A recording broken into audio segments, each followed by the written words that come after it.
High বন্ধুরা, এই যে হচ্ছে অ্যাপসন হেড। তো আমি দেখো কিভাবে এটাকে ক্লিন করছি। এইভাবে জল নিলাম,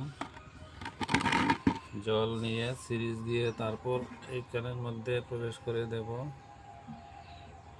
এইভাবে দিয়ে এভাবে প্রেস করব, তাহলে এটার জামটা ছুটে যাবে। এই যে দেখে নাও কিভাবে স্প্রে হয়ে পড়ছে। যদি কোনো জাম থাকে তাহলে সেটা চলে যাবে।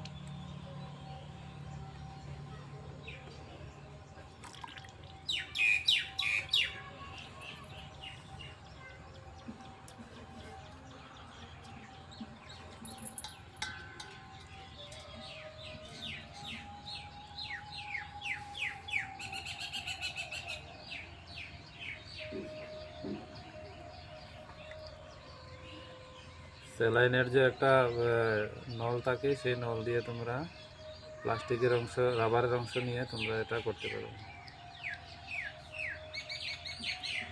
এইভাবে যদি স্প্রে হয়ে যায় তাহলে বুঝবে পরিষ্কার হয়ে গেছে। তো আমি কিছুক্ষণ আগেই পরিষ্কার করেছিলাম।